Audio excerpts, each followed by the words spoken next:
Hello, everybody. Welcome to the Enchanted Garden. This is our fairy tale book club for Briarbook Lane. My name is Elizabeth Wilcox, and this is my sister and fellow inventor, creator behind Briarbook Lane. Hi, I'm Mary W. Jensen, and the book we are going to discuss today, we are always doing fairy tale retellings, is Mirror Mirror by Gregory Maguire. So we have some general questions to compare our different books. Let's just go ahead and get started. In what ways is the retelling similar to the original? All right, well, the original fairy tale in this case is Snow White. And it's been a while since I looked at the physical copy of Mirror Mirror. My ebook actually came with the original Grimm fairy tale at the very beginning of the book. Oh, direct So, comparison, nice. yeah, that made it super easy to compare the two. I just immediately read the Grimm's fairy tale and then leapt right into reading the rest of the book. Uh, and honestly, my overall impression of similarities is that unlike most Snow White retellings that are pretty popular and common, it well followed the plot in terms of the different attempts that the Wicked Queen stepmother makes on Snow White's life. Uh, Most stories seem to follow that Disney trope of let's just do the apple and forget everything else. True. But Gregory Maguire here does work in the poisoned comb, the laces, kind of building up to the poisoned apple, which I appreciate just because that lends that extra interest.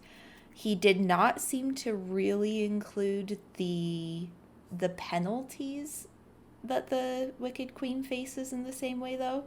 Uh, Original Snow White, that Wicked Queen gets to dance to death at Snow White's wedding in those red hot shoes, which is as grim as you would expect from a grim fairy tale. Uh, I will never get tired of calling the Grimm fairy tale collection super grim. It's just too fitting. But in this book, it feels like there's not any of that, probably because he doesn't really include a prince in the way that you'd expect. That's There's true. there's none of that fairy tale ending of the blatant comeuppance for the queen. Uh, what are your thoughts on the similarities and differences there? Yeah, I did enjoy that it had a lot of those similar elements. Like I said, it hitting on all the different things with the corset and everything that you don't usually see in the comb. I did like the head and the dwarves. It took a unique spin on them, but it did have our dwarves. True. And of course, our mirror, and it had a glass coffin at the end. Mm-hmm. And even her name meant, white. Yeah, he did follow that very literal Snow White name trope Without just calling her without Snow calling. White. Yeah. Yeah, he So it he was a good played way to do around that. with that. How can I use Spanish and Italian to shove some extra meaning in a way that's not really blatantly obvious and explicit to the English audience this is written for? Uh, this felt like one of those books, and I know this is an aside, but this felt like one of those books that's written such that on one level you can just kind of enjoy it as a fairy tale retelling and take it on that surface level. But as soon as you start doing things like the way I was reading it and Googling and figuring out, okay, well, he told me that Snow White's name actually means Snow White. Are there any other names that mean something interesting? And you're suddenly Googling every name in the whole book, and you're Googling, wait, what's the translation? Because now they're saying something in, I think it's Italian. I don't know Italian. And there's this extra level, like below the surface, where he's shoving in all of this meaning and imagery.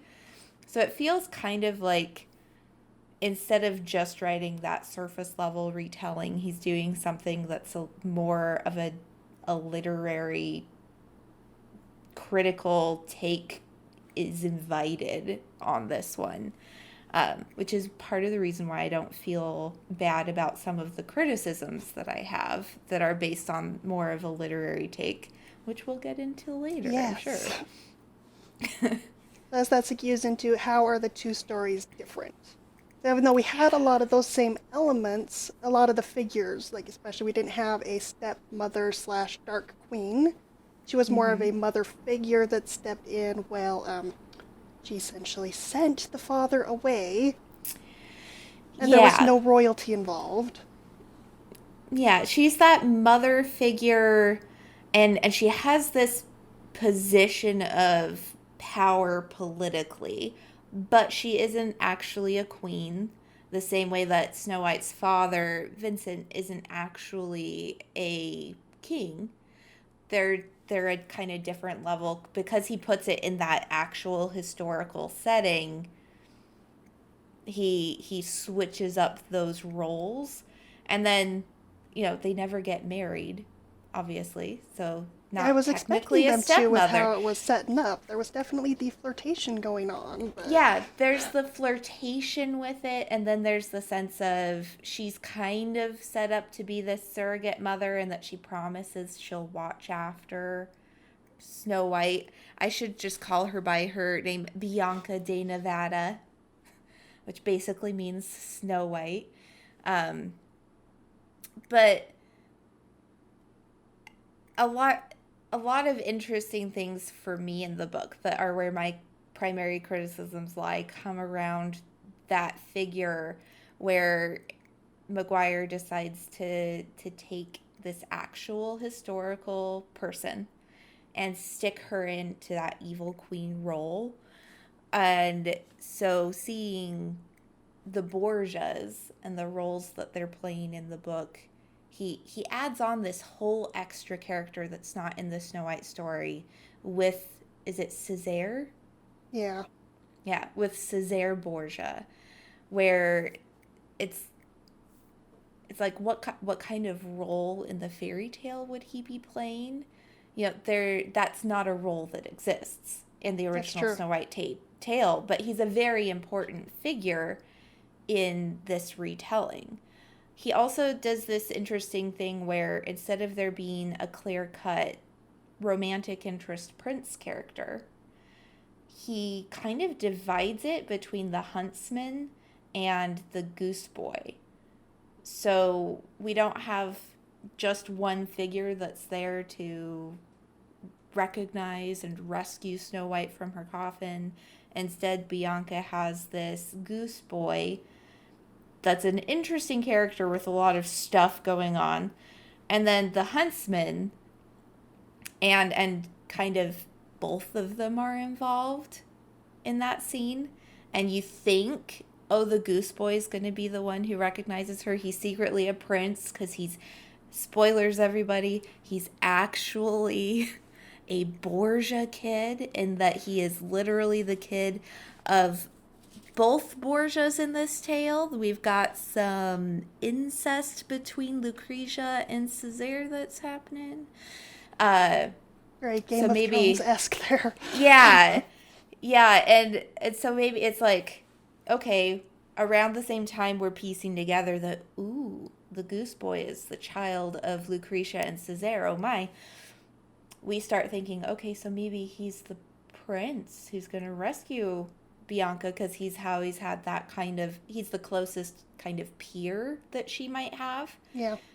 And instead, the huntsman comes up and is like, nah, fool, get out of the way. I'm going to rescue this princess. And it's like, oh, man, okay. Yeah, that came out of... Really did come out of nowhere. Nowhere. Like, but exiled all right. huntsman returns at the right moment to save the girl. Yeah. And bring her home. I'm like, wait, what? Yeah. So that was a difference, because you see a lot of retellings that are like, what if the huntsman is the romantic interest? And then you see a lot where it's like a lot closer to the original tale and there's the prince. And it feels like Gregory Maguire kind of played with both here. Uh, Another interesting difference is that while Snow White Bianca is with the seven dwarves, there's an eighth dwarf Yes. figure that ends up going and following Bianca's father when he goes out to on his kind of quest for the tree branch from the tree of knowledge, um, which is a whole other thing that feels like obviously doesn't have anything to do with the original Snow White tale, but is an interesting way to introduce this special apple that the Lucretia ends up using later. For me, the differences in the setting just kind of served to set apart like all those differences in plot where it is so similar to the Grimm tale in some ways that in the ways that it's different, it just feels you obviously have to take the differences as very deliberate. Yeah. And so the whole time you're questioning, or at least I was, okay, why did Maguire choose to make this difference? What am I supposed to be getting out of these characters that are new to his telling? How am I supposed to feel about these characters given that they're not there in the original fairy tale? Because we've mentioned there's Césaire, who's a Mm-hmm. completely new kind of super important figure. There's also the figure of, and I'm going to have to check my notes to make sure I don't The mess up their names. names. Oh, yes. Names of people. There's a Primavera Vecchia and Fra Ludovico, the kind of cook figure Primavera who takes care of Bianca as a child, Cook and slash then handmaid. Yeah. yeah, that very like Caregiver. original mother figure before Lucretia kind of comes in and tries to take over that role in a really toxic way. Uh, and then Fra Ludovico is the literal like friar basically. The you know, takes care of the religious needs of Montefiore, the villa where all this happens. And as I mentioned with the whole, because we know Bianca de Nevada means white as snow, I started going out and Googling everyone's names. Uh, Primavera Vecchia, Primavera is Spanish for spring, especially early spring. And Vecchia is Italian for old woman. So what what's Interesting interesting, contrast there. yeah, and especially in light of one of the characters, you think, snow is associated with winter, and there's also that transition of winter to early spring where you might still be seeing some snow. And it's in the kind of early spring of Bianca's life that Primavera is the one who's taking care of her. Primavera seems to be this weird. Now, for one thing, it's interesting that even though she is in Italy at Montefiore, where this family ended up, she's still the same as the De Nevada family does. It's incorporating both Spanish and Italian in her name. There's that blend, so it kind of ties her in a way through her name alone. It kind of ties her to the De Nevada specifically family as in terms of loyalty rather than to Montefiore Yeah. itself or to like she's kind of grouped with them just by combining that Spanish and Italian together. But also she's this weird mix of beginnings and endings. She's an old woman who takes care of the kids. She's the person who's been at Montefiore the longest. She's and it's interesting that it's just like uh Vecchia literally means old woman, but if you look into it, apparently it's also a term used for someone who was from an old family. So it's like she's this new growth, but also the most established. Yeah, it And sets her there's up in that this, history. yeah, this balance that she Yeah. plays in that role. Um, and you see too, it's kind of Maguire's playing with this. There's literal magic, mythical stuff right from the beginning. He throws you into this historical setting, and you're like, oh, this is historical Italy. He's literally giving me what year it is. It's a real place. And then very first opening chapter, he's like, also, by the way, there's a dragon. Pew pew. And you're like, okay, magic too. Gotcha. I forgot about the dragon mention. Yeah, he throws it in Just a super little. early, just as this hint that there might be some supernatural in here. Could be some actual magic. And Primavera kind of represents that figure who embraces and believes in the mythical magical stuff.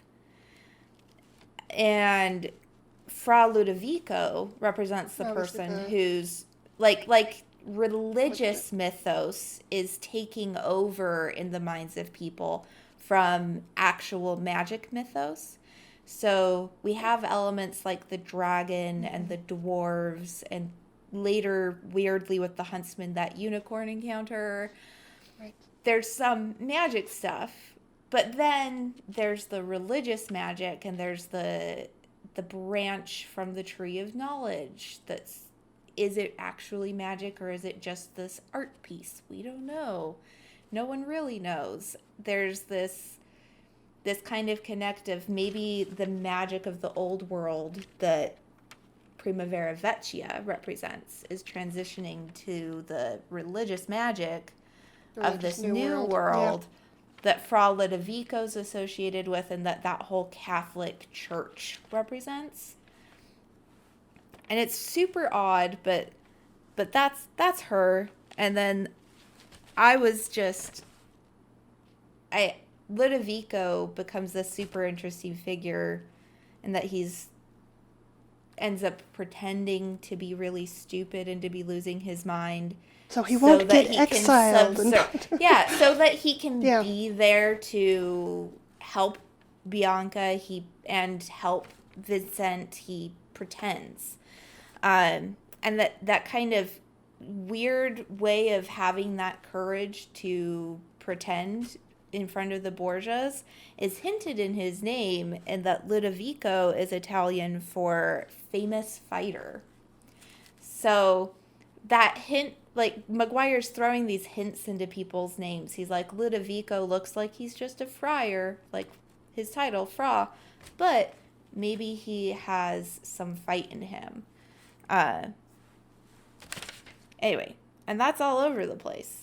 Like, if you haven't read this book, or you haven't Googled all the names in the book to find out what they mean, there's these layers upon layers of meaning the more you read. And I know I'm like straying really far off of the how are the two stories different question, but that's just like an example of the like weird paths that you follow if you're trying to figure out what is Maguire saying here. Anyway. But you hope he's saying something, because otherwise it's just a strange tale. Indeed, yeah. Well, we'll get into that more later, probably. Yeah, I'm sure we will. All right, so next one, did the retelling retain enough of the original to be satisfying? Why or why not? I'm really interested in what your answer is here. Well, on a satisfaction level, on feeling like a Snow White tale, it definitely hit all the points. It's like I couldn't really complain, especially by the end. Like, okay, yes, I see all the elements. This feels authentic. Check mark the box. Mm-hmm. But I didn't enjoy it as much as I have other retellings. So it's kind of... But I couldn't fault it for not being one. Yeah, it's very clearly a Snow White retelling. There's no way that you can read Mirror, Mirror and say, but was that Snow White? Because it's just obviously Yeah, is. there's no subtle reference. It's very in your face. Snow Yeah, White. it's not anything like it could have been. It's not a historical novel with vague Snow White themes. It is Snow White, straight up. Hmm. So if that's all it takes to be satisfying as a retelling, it's got that. The For me the question is, are all of the weird changes he makes and character choices and descriptive stuff that he throws in that muddy it up, and that are they satisfying, in are all those differences worthwhile, and are they satisfying? And I think on one level they are. It certainly, this is one of the first books in a long while that I've read and felt like, oh, I could be transported back to undergrad and be doing a critical analysis of this book, and I could, you know, write a 5-page paper about the themes in Mirror Mirror. Like it's very much lends itself to an analysis that makes it feel like Maguire's trying to sell a message, which can be really satisfying to dig into. But on the other hand, parts of it just feel unsatisfying, in that I feel like Maguire's message is letting me down. Yeah, it's Or like, what maybe is he's this? got all of the form with very little substance. Like, what substantively is that message that all of these layers of meaning are building to? And I feel like what it comes to, that's where I was left feeling unsatisfied. Like, I wanted some great moral story, the way that fairy tales tend to be moral stories. I wanted him to use those differences to give a different kind of moral to this fairy tale while still having all those elements of the original tale, which is what I love about great retellings, is they keep the elements but they twist that moral, so you're like, wait, oh, let me think about everything. Yeah, whether they're making you rethink the original or putting a spotlight on something for modern tales or something. And yeah, it feels like, Yeah. what is his message for us? Or is it just a critical analysis? It's great for critics. Critics love this book. I don't Yeah, know and why. I feel like critics love this book because it makes them feel smart and makes them feel like they're in on this little secret of all those little things that Maguire throws in. But for me, I just can't get over how disappointed I was in what that ultimately ended up being. I Like, I think, don't yeah. I don't think I really substantively missed something in Maguire's point. He had all of these great themes he was playing with time, with the magic of religion as opposed to what we normally think of as magic, and toying with that idea of, and things like with the dwarves, they have all of that sense of time and of fitting in and of changing to try to match your surroundings. And Bianca's all about reflecting things and colors and noticing things by being a reflection of her surroundings. She's the literal mirror. Yeah. She is. And I feel like where I get let down is that in all of that context, the actual historical figures feel like they're just there to kind of get dumped upon. Like, uh, Césaire and Lucretia Borgia have reputations Definitely. historically. And I feel like Maguire took those reputations and took the very worst elements and was like, yeah, let's run with those. Uh, and also, let's have them boink each other. Yeah.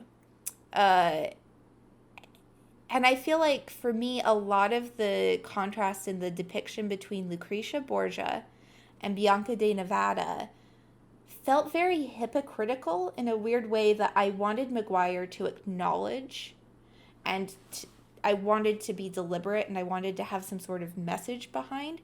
And instead, it just felt like he was saying a big F you to Lucretia Borgia. And I'm curious what you think about this. Here's a specific example. Uh, Lucretia Borgia was 13 when she first got married, historically and in the book. And Maguire adds on this idea that Lucretia's first child that she has when she's 13 and newly married is actually her child with Césaire, her older brother. Here's the thing, Césaire is 5 years older than Lucretia is. So when you look at that dynamic, even in the historical context of, oh, people got married younger, blah, blah, blah, it's still an adult man very much taking advantage of a child in terms of his sister. Another adult man also taking advantage of the child and marrying her. And then you throw Vincent in, and he's another adult man, and who's also depicted as this sexual interest for her. And so Lucretia is set up where, you know, she's this barely mature young girl who has all of these adult male influences putting sexuality upon her from that young age. And it's kind of implied that it started even younger and that her father maybe abused her and his other kids. Like the Pope did some bad stuff, like that whole bathing naked in the fountain of Mercury, whatever stuff. And it kind of ends up being, you'd expect, oh, Maguire's going to make me feel bad for Lucretia. I'm going to have this moment where Maguire admits that the reason she is so messed up and jealous of Bianca is because she's been trained from a young age to think her only worth is in her physical attractiveness. And he describes the sexualization of Bianca in a way that's very sympathetic to Bianca, that she's having other people's view of her as a sexual object put on her instead of her embodying sexuality and seducing people. So I know Maguire's capable of that kind of depiction because he does it for Bianca. But with Lucretia, from the very beginning, it's like, ooh, she takes such care. She's dyeing her hair. She's wearing these things. She's posing herself.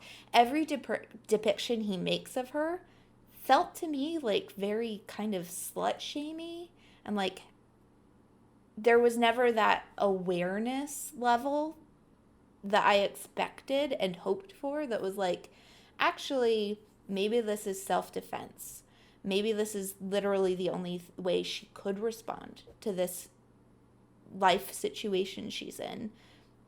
Instead, it's just like, look how pure and innocent and beautiful Bianca is. And then look how like slutty and not innocent and not pure Lucretia is as polar opposites. And I feel like they're kind of the same character in different situations. And so for me, that disconnect was the biggest letdown and is where I felt really upset by the story. That's a good point. Like, it's like the only way that Bianca was able to stay pure and everything was to put her to sleep for 7 years. Exactly. Because otherwise she might have become the same person. And then Lucretia also awakens her son, our goose boy, into his sexuality. The off-screen implied things that happen there, and it's like, okay, so the only one that's pure and clean is Bianca, but only because she was taken out of the world. Yeah, and it's kind of this, like, everything sexual that happens to Bianca is like, oh, there's no way this could possibly be her fault. This is, like, she dresses appropriately. She's demure, whatever. And it's like, look, I don't care if Lucretia's wearing jeweled gowns. It kind of feels like she deserved it because of how she dressed, like, or she took care for her appearance, so obviously Mm-hmm. she wanted to only be a sexual object. Uh, for me, I think it's just Maguire could have done Lucretia a lot better. She could have made all of the same choices and been portrayed a lot better if he was just more sympathetic in his Especially since descriptions of her. we do get her point of view. It's not just seeing her from the outside. We're in her It, head for a very good portion of the book. exactly. And it just, yeah, the way he describes Lucretia is unsettling to me. And not in a, ooh, I feel like I've been unsettled in a way such that my understanding of the world is improved, but more like, Maguire, that was kind of gross. Couldn't you have done her better, treated her better than that? Especially to The be an actual historical character, too, not just, we're just making up some person to be in this role. Yeah, It's and what really, he did in his, did you read his afterword about the yes. historical?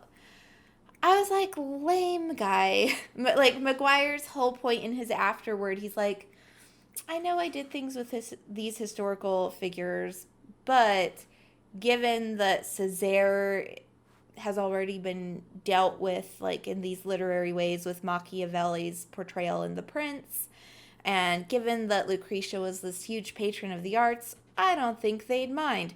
And it's just like, here's the thing. I think Lucretia would fucking mind. I don't think he treated her appropriately. Like, the whole thing was very upsetting to me. Uh, just in that approach where it felt really out of place. Uh, yeah, yeah. I agree. Following that up with what did the retelling do better than the original? Because one thing I actually did enjoy was the mirror aspect. Having it being coated in quicksilver almost did give more of a reason to her kind of going insane and being super paranoid and suspicious because they show, this is mercury and these are the effects that this can have. Yeah, I liked the as well that there's that tie between the dwarves and the mirror. I appreciated all of the imagery of the dwarves as these figures from the ancient magical past that are kind of starting to think that maybe they should adapt a little so they can come out in present society more, and that they made this mirror so that they could look through it and observe. And I liked Mm-hmm. that Lucretia, as that queen figure, seeing through the mirror to see Bianca, was something that you could either take as that Quicksilver madness, or you could take as that dwarven magic unintentionally going both ways Because when it it was was made to meant. be more of a mirror or a window Yeah, instead of a mirror. Yeah. exactly. Um, that was really interesting, and the whole idea of these dwarf figures was a really interesting take. That they're these really odd figures, and trying to Yeah. figure out kind of what are these dwarves and what is Maguire doing with them was a really interesting portion of the book. uh I did enjoy that level of it. I thought it did a lot better. You still have all that mystery because original fairy tale never tells you why there are seven dwarves living in a cottage in the forest and what Yeah. their deal is. This also doesn't tell us where did these people figures come from, but it does a lot more interesting things with what they are and who they are. And he uses it in this very, like, that portion of it I think plays a lot better with the what is self and Yeah, how that's does self and society change over time than I feel like he did with any other element of the book. yeah, it really does with that. Yeah, that self-reflection. Yeah, versus the society and everyone else looking in the end shaping you. Yeah, and it is interesting to see the dwarves name themselves, but then later they have names given to them by Bianca. And this is another moment where I had to do some Google foo to translate. The names Bianca gives the dwarves are the days of the week in Italian. And the eighth Okay. dwarf is just called tomorrow. So this dwarf that is called next day or tomorrow is the one that goes out and is more deliberately figuring out how to become like modern society is, so that they can kind of function in modern society instead of basically just being Yeah, rocks. it's the one taking action, moving Yeah. forward, progressive like society. And so there's the looking forward Yeah, dwarf, and then the other dwarves are kind of starting a little bit to look outward, but they only really begin to do that when they have Bianca there to be a mirror for them. Because that's what Bianca does. She reflects stuff. And she shows them what they are, and by being present shapes them and and the the space surroundings. they Yeah, live in this very interesting way. And part of her interaction with the dwarf is deeply unsettling with all of them. But that's just Maguire for you guys. Like, if you're not okay with sexual content and graphic descriptions of things that might be unsettling, probably don't read Maguire regular bodily overall. functions definitely take place. In very irregular ways, too. Yes. Which is, I remember, and that says that the scene when Bianca wakes up and all of that time hits her all at once, if you will, is the thing I remembered most vividly about this book from when I read it Well, as a child. And when I revisited it now, I was like, that's fair. Yeah, no, that is very vividly memorable. Of course, that's the part that stuck with me. Uh, so yeah, there's a lot of, and some of it feels very symbolic and interesting. Others of it feel just kind of gratuitous. And I think it's that kind of blend where if it was all really symbolic and interesting, I would be on board. But I can't figure out what message Maguire wanted to sell me because the squid. I'm like, just where and why? And yes, just yeah, it's why? yeah, I think that's where the book really just comes up short overall, is that it poses all these questions and throws out all these images and symbols, and it feels like all of it is unresolved. It's just like, don't be a slut like Lucretia? Is that The message? Sure. Yeah, I reflect guess. back what people put on you, but like don't change, but do change? But it's kind of feels like like the message is incoherent. And I get that maybe I can put my own message on it and things, but it doesn't feel satisfying in the way. The dwarves got all that change and the growth, but Bianca, from the very Doesn't. beginning, there was never any change for her other than that physical obvious change of growing up. But she Yeah, didn't have honestly, any character arc. it feels as though Maguire gave really short shrift to all of the female characters. They're all very one Mm-hmm. dimensional. Bianca doesn't feel like she even is a character. She's the titular character of this fairy tale. And a lot of fairy tale retellings take those characters like Snow White that are just these kind of faceless, helpless princess figures and make them real and give them motives and make you be like, oh, yeah, let's explore this in an interesting way that's less sexist than the original tales tend to be. And it feels like Maguire, instead of doing that, doubles down and Yeah. is like, actually, you know what? Not only is she just this non-character figure for people to interact with and use, she's just a mirror. She's just going to reflect everything around her. And her only personality trait is that she notices color. Like it's not much of a personality. Uh and Primavera's just there to smell like onions and be old. Yeah. And Lucretia's just there to get slut shamed for trying to use the only tools that life gave her. But the And that's hunter, it. he can have, this Oh, redemptive arc and the come in and save the hunter gets day. to interact with a unicorn. The Yeah, well, hunter he got gets to have bonus an story. interesting history and an interesting future and go off and have an adventure.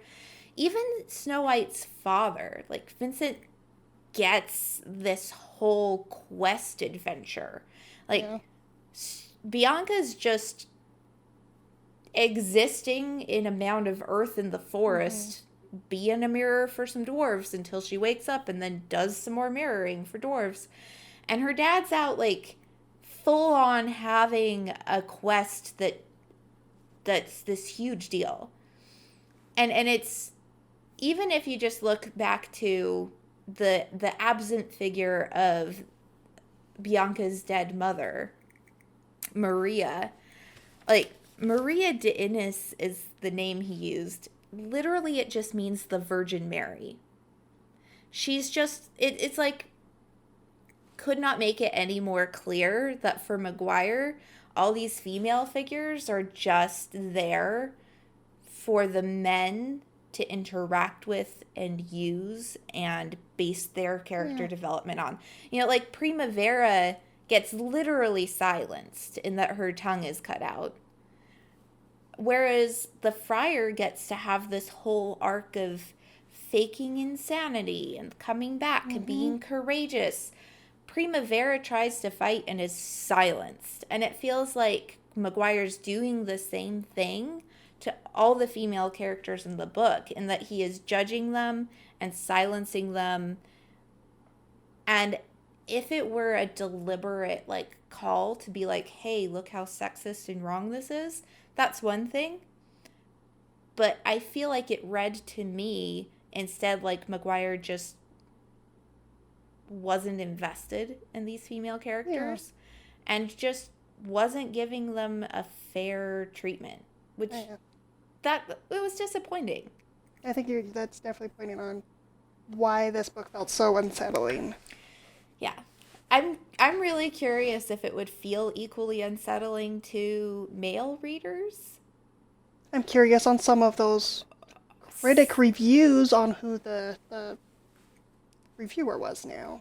Yeah. That might make a difference. It might. Yeah. And I feel... Yeah, sorry. No, go ahead.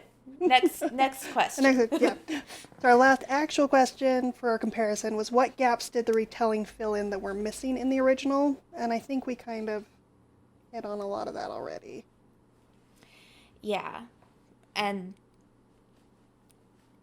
what's interesting is the way that instead of just filling in the gaps, he adds all of these extra elements that kind of have nothing to do with gaps in the original story and are just kind of adding stuff to the story. It was interesting that Césaire, even though he wasn't a character in the original, he was a huge catalyst this time. He was the reason that the father left, that the Vicente left on his quest. Mm-hmm. He was the reason that they were there. Lucrezia even came to Montefiore. Mm-hmm. And also was the catalyst for Bianca getting, sent away to be killed because of the jealousy. Yeah, really, it's interesting in that I feel like in adding Césaire to the tale, Maguire takes all of that agency and character away from Lucrezia and gives it to Césaire. Instead of Even this deeply interesting wicked queen figure, Lucretia's motivation is all Césaire. She's only there taking care of Bianca because Césaire wanted to send Vicente away on this quest that was just for Césaire. and even during that initial presentation of the quest, and Lucrezia's trying to tell the tale, Césaire's taking all the credit and overriding her. Yeah. Even at that moment. And That's right, he does take all the power and the agency away from both characters. And then even after he dies, Lucretia is just all about, I'm going to do things because I'm jealous of someone Césaire showed interest in who isn't me. I'm going to do things because I miss Césaire. Like, it's all Césaire. Everything's all Césaire. Césaire's the secret father of the child that she views as the punishment. And here's the thing. Césaire doesn't care. Césaire doesn't feel like he was punished. Césaire's just going off doing whatever he wants. And it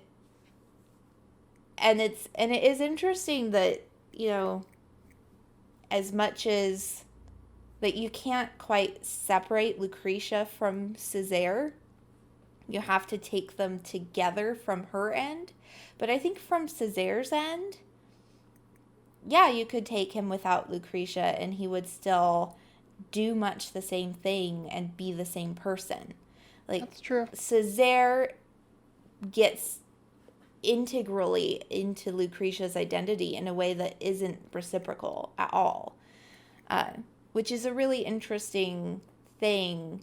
And it feels like, you don't decide to include the Borgias into a story and cut Césaire out, I guess. He is that inspiration behind Machiavelli's The Prince. He's a big deal.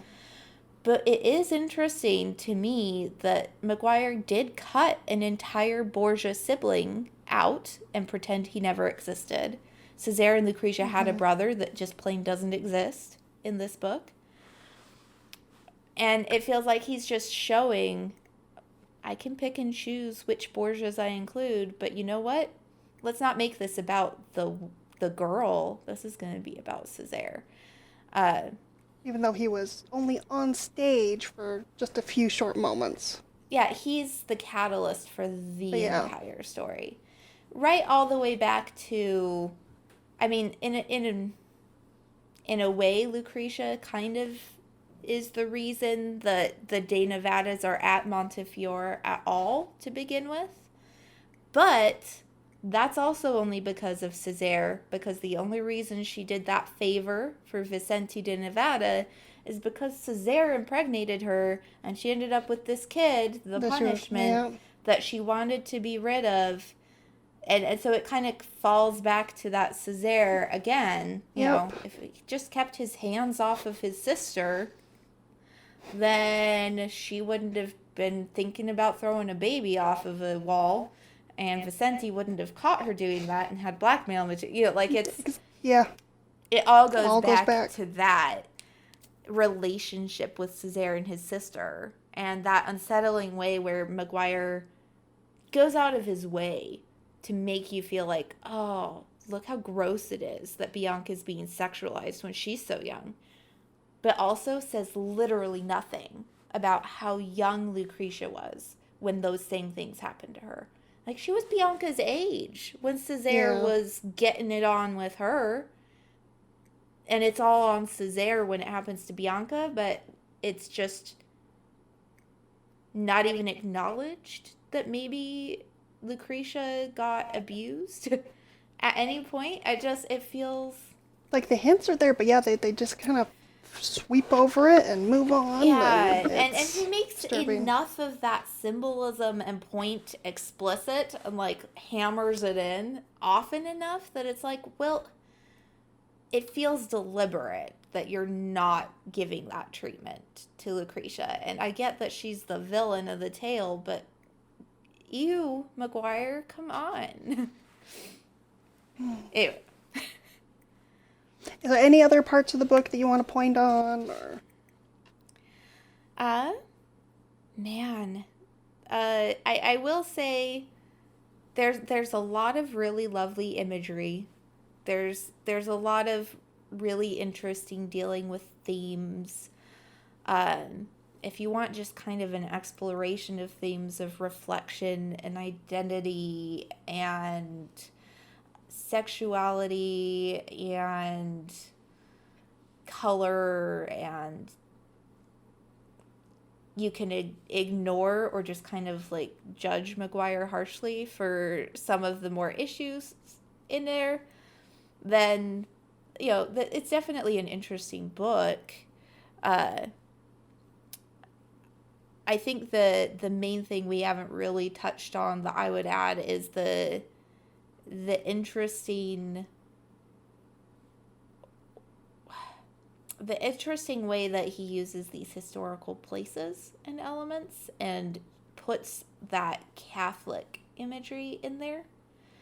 I think, and I did mention a little bit about it, but I think it's a really interesting idea to kind of seed that possibility that the religious tradition and images and ritual are the magic of modern times, and that there's just this transition happening between that kind of old world magic that we normally associate with fairy tales and the religious magic. And contextually, it's interesting to make that comparison because, and this is something that surprised me the first time I went and read the full collection of Grimm fairy tales. Some of those fairy tales are just religious stories. And the magic is actually very Christian religious based. Like apostles and Christ are literally visiting people and doing magic things, and they're the magic figures in some of the fairy tales the Grimms collected. And I think Maguire plays with that in an interesting way. Uh, so, especially for me as an atheist, I appreciated that kind of leveling of the playing field of it's all mythos and it's all magic, and there's just a different kind of view taken to it, and it's Yeah. just a shift of society from one thing towards another, the way the dwarves are kind of trying to shift from one to the other. Yeah, those uh, dwarves, yeah, which are very old world, but even they saw figures of dwarves in the chapel's windows. yeah, and fun fact, if you look at the frescoes of the actual chapel that actually exists, which I linked to some images of in the historical context post on Briarbook Lane, there actually is a little short guy figure that is definitely that dwarf figure that's being referenced. So it's interesting to me that Maguire saw that actual fresco and was like, "Yeah, I'm going to use that." I'm curious what came first. Did he see that and be like, "Ooh, this is my whole seeded idea for the story now," or was it this like cool moment for him where he was like, "Whoa, I could use that in the story I already have an idea Mm-hmm. for"? I'm a little curious. But if you look at it, like search those frescoes, and yeah, that there is literally a figure that looks like a dwarf. It's just a short but still adult looking man Mm-hmm. staring at the cross. So that was interesting for me because that was one of my questions. I was like, is that a real part of the Yeah, painting? And I looked it up, and it 100% is. So that's interesting. I And did. I did love all the images you collected for that blog, because one of my favorite images in the books was that walk up, right at the beginning to the village, Montefiore, through those mhm. hills and that imagery. And I said they did tie back into that, the same thing in the end when Bianca was returning home. Yeah, and that's some of the imagery I really appreciated. Is that play of from a distance things look one way, but as you proceed through time actually trying to move towards them, it's a very different journey than it looks like it's going to be. And that play on the expectation versus reality and reflecting other people's expectations versus just actually doing real things is very interesting. Uh, Again, I feel like if he'd treated the female characters better, overall I would have just been happy with it and really thrilled with that use of imagery and symbolism. I think just that one element of how he treated all of the women in the book lets it down for me. Maybe he relied too much on historical characters and should have created maybe a new one, but yeah, that would have changed the whole aspect. Or even if he just more explicitly acknowledged the problematic way that Lucretia was. Her upbringing and her experiences. Exactly. If he was more. Because he's showcasing the problems with Bianca's upbringing so obviously that it feels really weird that he's not even acknowledging in any way the parallels with Lucretia. Yeah. And part of it could be he's leaving it for readers to do, but I think part of it, honestly, just comes across as Maguire being a little bit sexist in a way that is disappointing. You know, that could have easily been addressed. Especially since in his afterword, he pretty much said he chose what to include and what not to, and what rumors to uphold, and he chose. Yeah, it was a choice.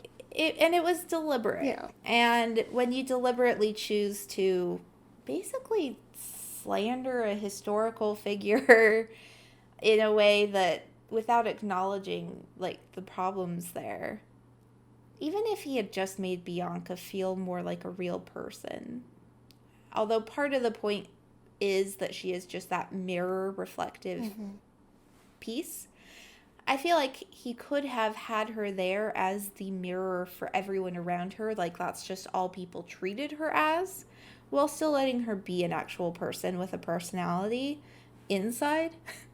And I feel like she never really got a moment to have a personality. Like, she's not even mad at what happens. She's just kind of like, yeah, I'm here now. I'll reflect the people I'm around right now, I guess. Any emotions? It's like, yeah, even with her time when she's awake and with the dwarves, it's really all about caring for them and herself, and nothing really. She's just stuck in time, even though she's awake. She's just, nothing changes. Yeah, and she immediately takes to whatever they tell her. Like, she could just leave and go home. She could walk home. Not a big deal. She could explore the world. She could anything. And instead she's just kind of being there to be that reflective way that the dwarves' personalities get developed and their home gets developed. And she's just there to kind of exist. And it's disappointing. Even after meeting the Goose Boy, she could have gone with him, gone home, but like, no, I'm just going to run back to my safety bubble of nothing. Yeah. And she's just deferring, to whatever figure is there to defer to. It's really just an escape from reality. Yeah, even with her encounter with the hunter, she didn't run because she had a self-preservation feeling and was like, oh, I'm going to live. Yeah. She literally only ran away because the hunter said, run away. Like, I'm going to let you go, and then you run. Hint, hint, run. Hint, hint. Go. You're gonna run now. Like she didn't the really implication fight. Is that she would have just stood there and been like, so are you gonna kill me now? Yeah. What? She just got dragged into the forest. If he hadn't told her to run. By the way. Yeah. Yeah. It's a whole thing.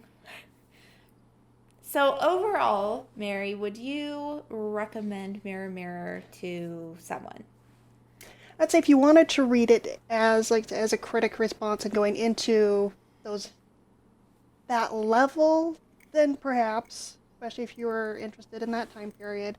But if you're just going in wanting to read a fairy tale retelling and escape into a world like many of us do, I would not. I'm right with you there. And if you say you came to Gregory Maguire because you love Wicked, and you read Wicked and you're like, oh wow, that was a lot more explicit and weird than the musical was, but it was interesting. I would like more of that. Maybe, unless you're ready to really dive into that critical analysis level, try Confessions of an Ugly Stepsister instead. It's the Cinderella story. It still does a lot of interesting historical context stuff, but it felt less unsettling and problematic, and there aren't so much the actual historical figures that you feel like you need to research. Yeah. Instead, it just kind of puts it in a time period. And you don't really need to know historical figures and do all of this research and Google Foo to figure out what's happening. It's more appreciable on that level of just an interesting twist on a fairy tale. And it has that very satisfying, ooh, that's an interesting twist that I kind of miss in Mirror Mirror. Because Mirror Mirror is so spot on with the original tale. It feels like instead of twisting it anywhere, he just undermines the female characters from the original tale even more than they already were. So if you like to read retellings just for fun, and if you like to read retellings because you like seeing that whole original fairy tale subverted in a cool way, this isn't really going to do it for you. And make sure to visit our blogs at briarbooklane.com for our full reviews and the post about the historical context. Mm-hmm. And then our next book that we will be discussing will be Spinning Silver by Naomi Novik. So check up later for that as well. Yep. All right. Thank you for joining us, and we hope to see more of you here in the Enchanted Garden.